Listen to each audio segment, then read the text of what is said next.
Welcome back to another episode of the Downsizing Roadmap Podcast with your hosts, Jody Roscoe and Heather Fisher. We're talking about all things downsizing, from our own experiences with clients to guest experts. Let's make downsizing easier, one conversation at a time. Hi, welcome to Downsizing Roadmap. We are here again for another episode. Today we're talking about downsizing out of state. So we do see this with clients. They're in one location, and part of that retirement or downsizing plan involves going to a whole brand new location. Which in this weather makes so much sense. Yeah. I'm asking myself why I live here right now.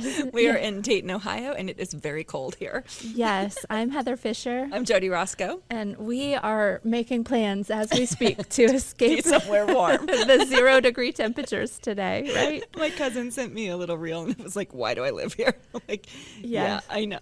Yes, so we're battling the cold. Sometimes the weather is that motivation. Sometimes it's, where your adult kids have landed, and that might be somewhere else, and you want to get back to being closer to them or grandkids. Sometimes it's a later in life job change that you're just moving to a different path there, and lots of reasons. But we've seen people who, later in life job change, their job is mobile, so they can be anywhere, and sometimes they're like, let's make a new chapter. Let's pick somewhere we've always loved to go, or something like that. We do love it here. We do. It's just on these super cold days. We love Ohio all days except today. It's cold, very cold. So making that move, any move, we talk over and over again about challenges that come. Moving's just hard in general, all phases of life. Yeah. And an out-of-state move is bigger because, there are some practical, emotional, financial things that you need to kind of think about, like tax implications or cost of living might be different. You're going to have to start all over with your, who's going to cut your hair and who's going to be your doctor. Your support network. Yep, all of those kind of things. So that's what we're going to talk about today, just kind of different things to be thinking about if you're thinking about moving out of state, which can be very exciting and fun. Yeah, the logistics are one thing to get through, and then it really is a great change and can be a whole new path.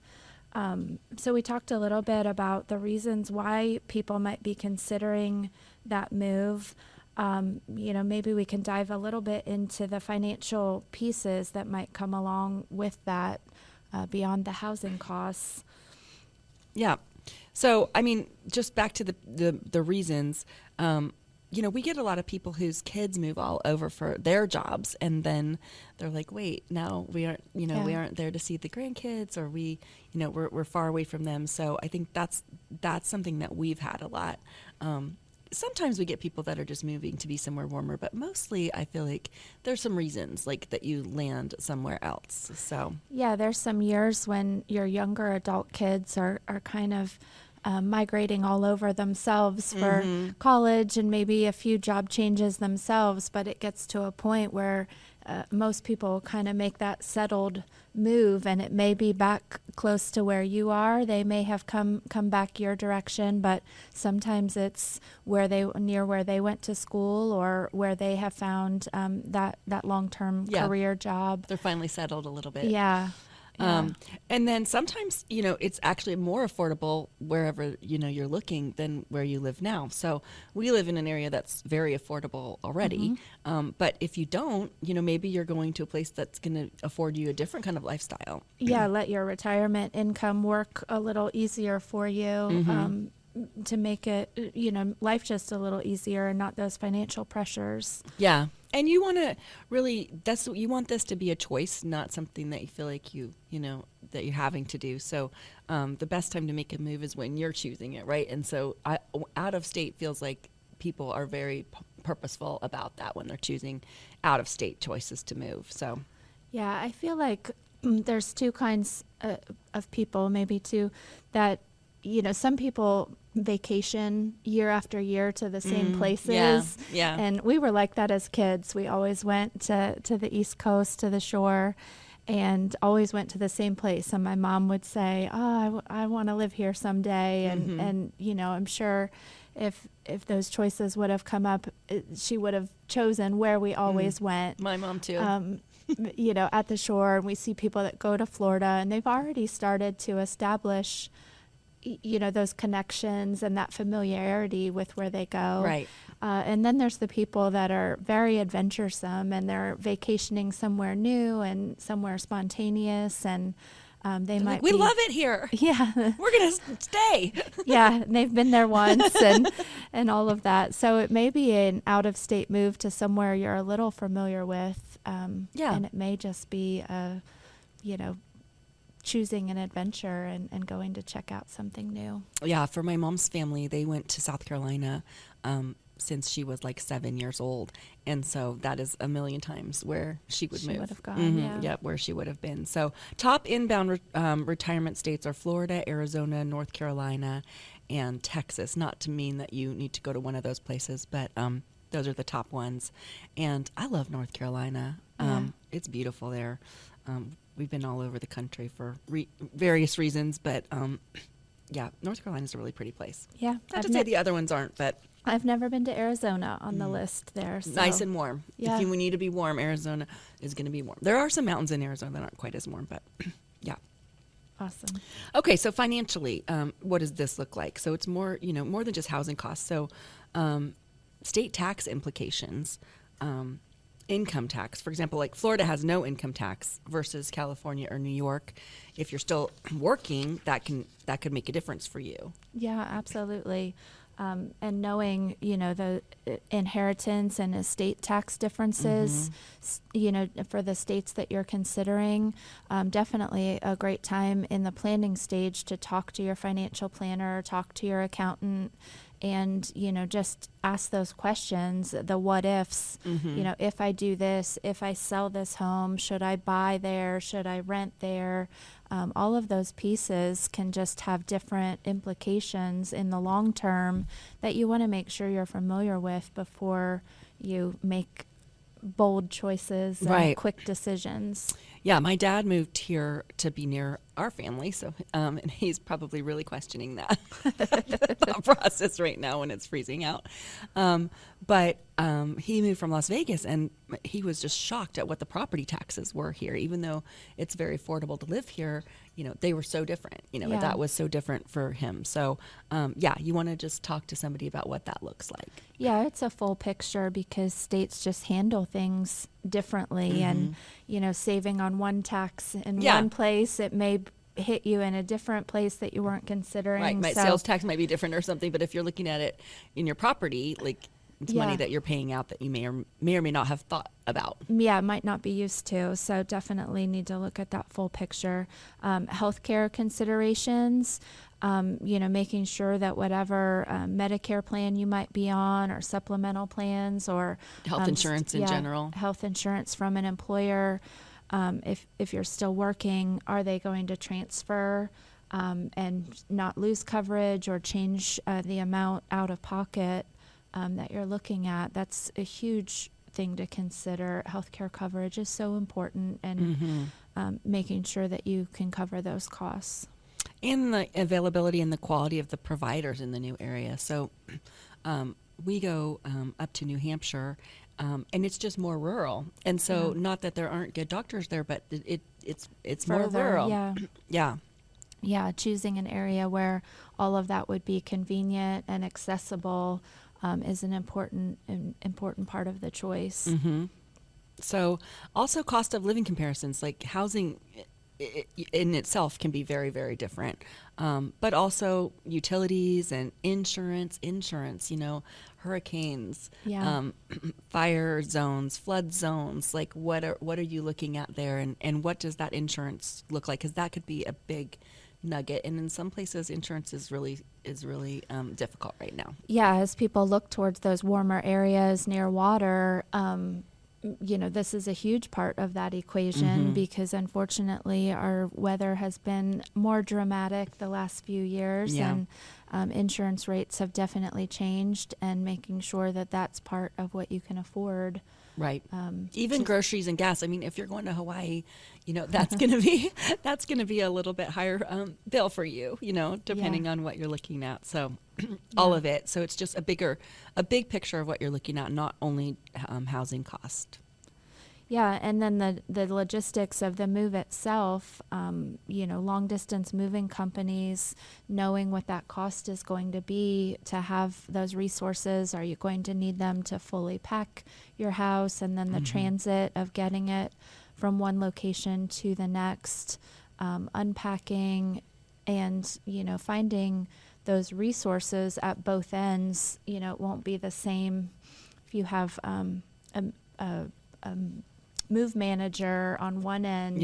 Do they have a counterpart to help you unpack and get set up at the next location, and just making sure that you have those resources that could go, longer distances, or refer you to someone on the other end to help you when you get there. Yeah. I would get 2 or 3 quotes.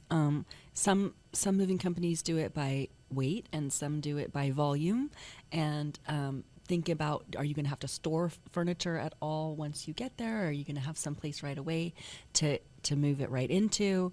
And I will say, since I personally have moved across the country, I moved to Dayton from California in my 20s, and I brought way more than I should have. So I would say really, really be brutal with what you're taking and what is important to you. And if you're taking furniture, the vibe of areas are different, and you get there and that furniture doesn't even seem to fit in the new area. A coastal vibe versus a rural, farmhouse vibe, and all the things. And you might just be over it, you would like, if you're making a fresh start, maybe you need, and so don't pay by volume or weight to move things that you don't absolutely love.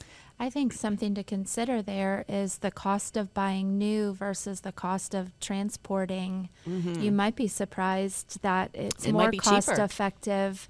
Some of the kitchen things or smaller furniture, things like that, might be more cost effective to buy new versus moving and packing and having it taken a long distance. So definitely try to get those quotes and figure that out. Yeah.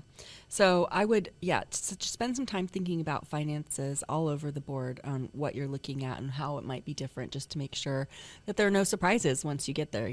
That's the worst case scenario, is that you get somewhere and you're like, wow, this costs way more than I expected it to, or, something along those lines.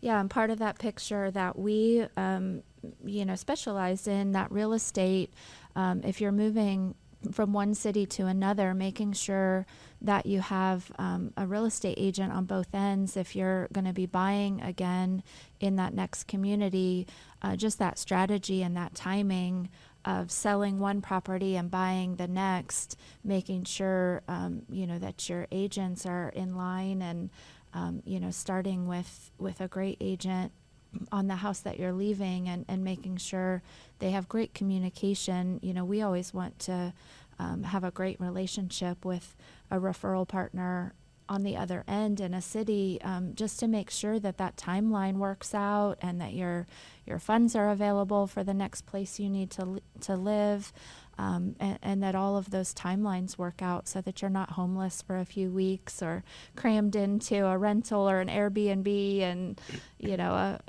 a weekly stay hotel with your truck out in the parking lot. We don't want those things to happen. So making sure that you line up those resources, again, on both sides is so important. Yeah, reach out to us if you need help with finding a great agent.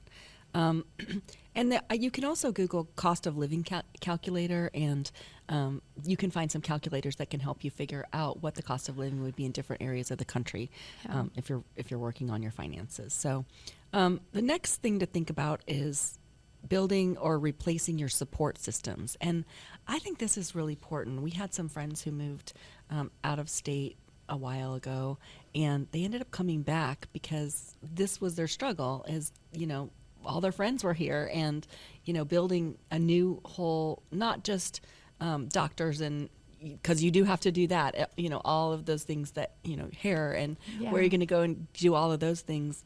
But, your friends as well. Like what, who are you going to be hanging out with? What are you going to be spending your time doing? People those are, I think, a harder, you can find a new doctor, but I think finding new friends or, people that you're going to socialize with is a little bit harder. So yeah, especially when you've been in your current home a long time, just the whole neighborhood and, your social circle can be people at different clubs and activities you do. It can be your neighbors next door. It can be people that you've worked with in the past. I mean, that circle grows as we get older, and then to be starting fresh again, it's a challenge. Yeah, that's a challenge. So be ready for that challenge. So really start thinking about what kind of social outlets are you going to do? Is it your church? Are you going to take classes? Do you have hobbies that you're interested in where you can join groups, senior center? Like, where are you thinking, hey, I can go, meet some people. It might be your neighbors, you might be the new, fun house on the block, whatever that is. But just know that that's something that's going to have to be rebuilt, and be ready for that. Yeah, absolutely. If you're moving close to family, on the other end of that move, that can be a huge starting point. But you also want to be careful not to build family tension by having, if it's your adult kids and grandkids, you don't want that to be your only outlet, because you're coming into when they have a full busy life as well, and you just don't want that tension. So even if you know that they're there, and I'm sure they're so happy to have you close by and you'll be able to have so many family memories, make sure you have some other outlets as well that you're starting to build to fill your calendar. Because honestly, that's a lot of pressure on your adult kids to feel like they're the ones responsible for you, all of your social interaction. Yeah. That's hard. Yeah. Not that they don't want you, they do. But also what's your, back to being dreamy, guys, because that's number one. And that's what we're doing right now, is thinking, forward thinking about how it is. But what's your life going to look like with your kids and grandkids, and what else? What is that future going to look like? Yeah. So I think, there are some online places where you can start to find the people who live in different areas next door, or Facebook groups for particular neighborhoods or cities can start to be a good place to see just what's going on and events that are coming up in, so many small towns have such great fun activities going on. Right.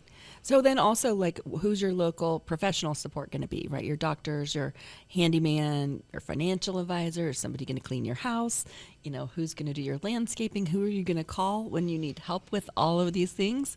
Yeah. And so I think, some local Facebook groups are good for that too. Hey, my garage door's broken. Who should I call? Who should I call? Yeah. So you'll hear the good and the bad right. real quick. Right. But yeah, and if your family already lives there, then they may have some great sources already. But again, just know that these are things that you're going to have to rebuild and figure out, including things like, where's my favorite grocery store, and how, like, what am I going to do? All of it. Like, it's all, if you've lived somewhere often for a long time, all that stuff is just stuff that you take for granted. Like, you don't think about, oh my gosh, like, I know where to get, the best poinsettias. I know where to get, like, whatever it is, like, and all of those places. And if you go somewhere new, it's all fresh and new learning. And sometimes that's fun.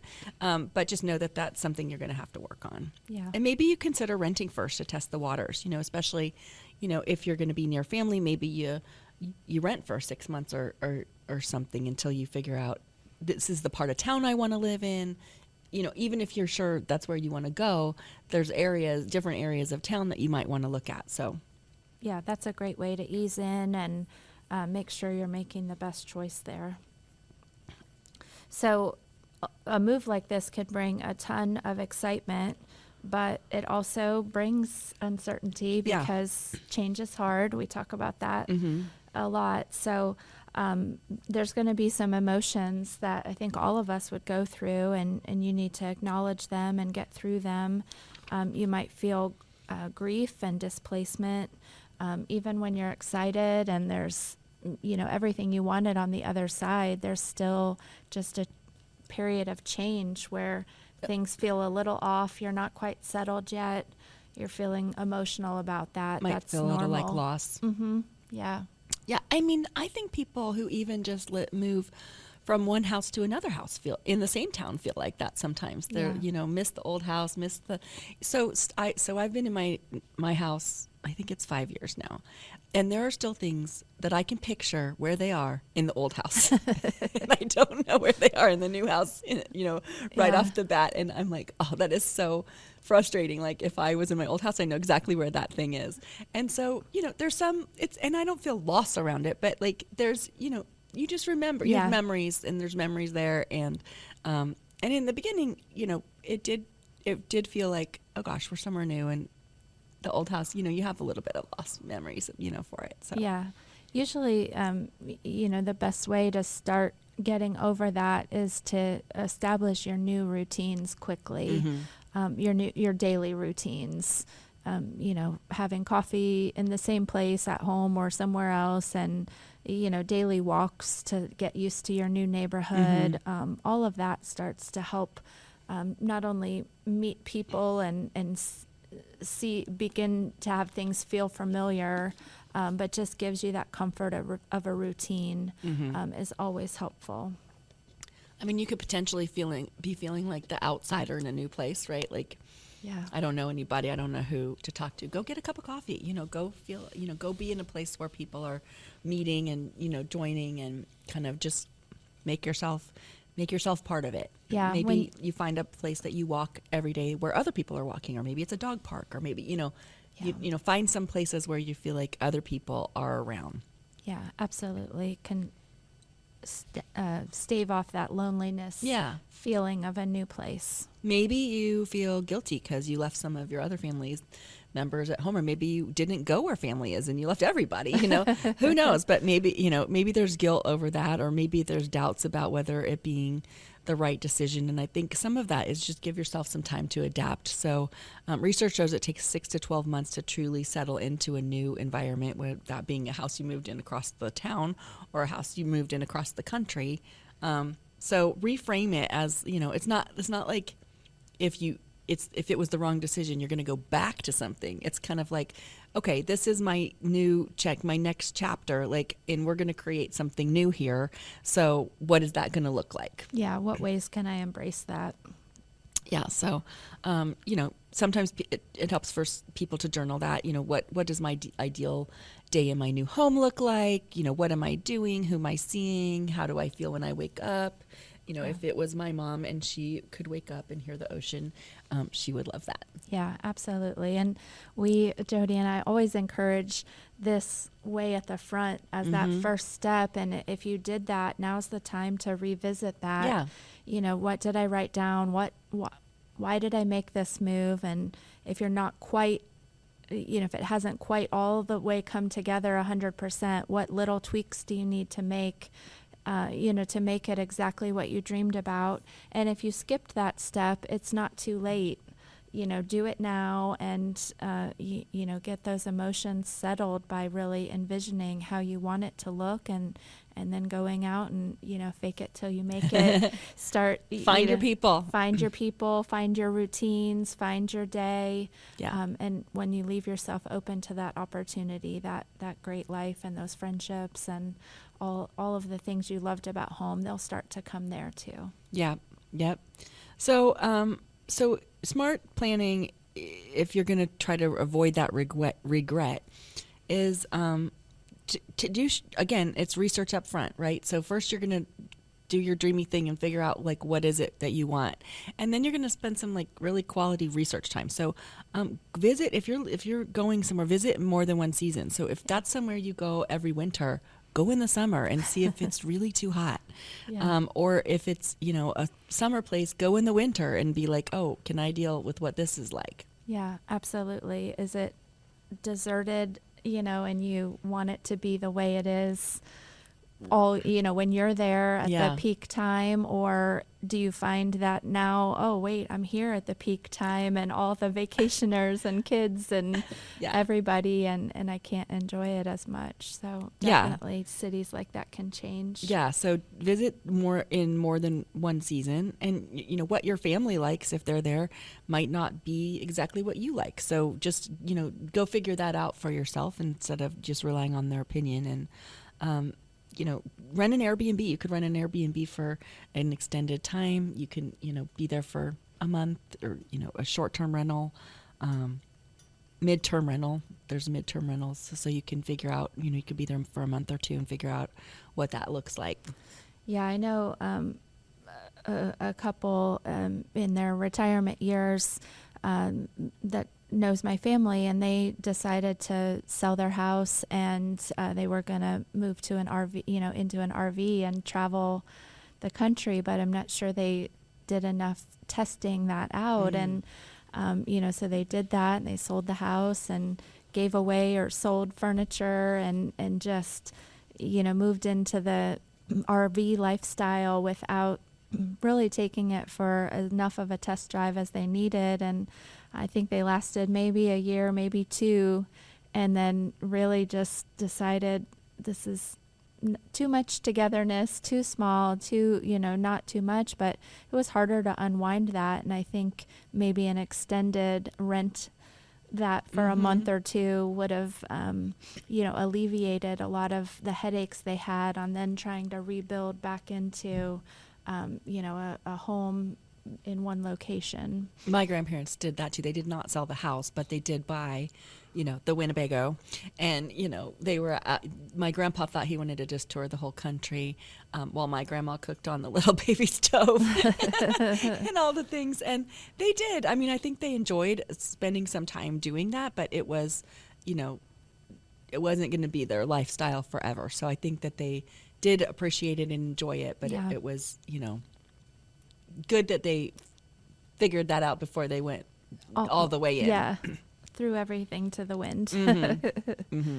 Yeah, so that goes back to, having a backup plan or, an escape hatch from the plan. Do you have a way to test it and a way to make sure that that's what you want before, you're across the country? And can you afford to move again if that isn't going to work out? Again, you're going to give it time, and you're going to put a lot of thought and research into it before you go. And we're not trying to be pessimistic. We want to make sure there's just a backup plan. But what is that? And just know what your backup plan is and what that might cost if you're really, really hate it once you get there for whatever reason. We don't find that people mostly do. No. It's rare. No. And I think there's tools if it doesn't feel quite right. Back to being dreamy and reaching out for, a routine and social life and all of that. I think there's ways to just give it the time it needs to become everything you wanted it to be. Yeah. And if it didn't work out, it was still some great adventure, right? I mean, honestly, no wrongs, right? Absolutely. So I guess, figuring out, is this your next right move? Reflect on those pros, write those pros down, write down what you think the challenges might be, figure out if those, outweigh, right? We're going to do the pros and cons list, and, what's motivating your move? Because I think that when we find that people come back, the motivation there wasn't strong enough. Yeah.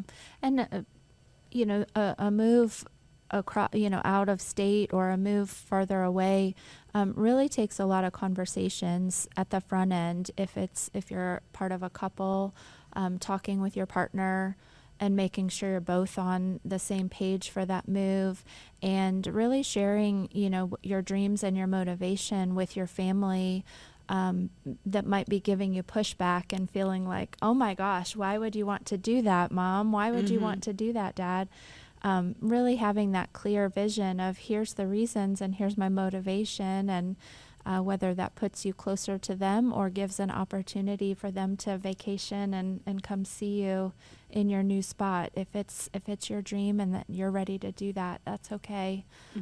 Just have those conversations up front and let everybody know, why you're choosing that, and go for it. Yeah. That it can be such a fun adventure, and it can really energize you and, create a whole new lifestyle. And so that can be really great if that's something that you're looking for. So again, if you need somebody to help you figure out what housing looks like wherever you're thinking about going, reach out to us at downsizingroadmap.com.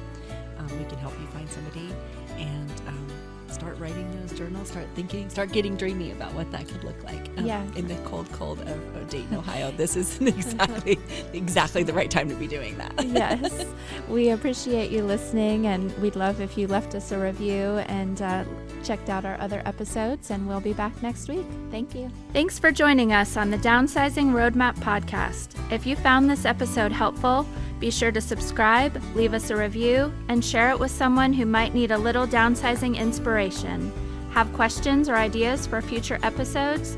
Reach out to us on our website, www.downsizingroadmap.com. Until next time, let's keep simplifying and moving forward.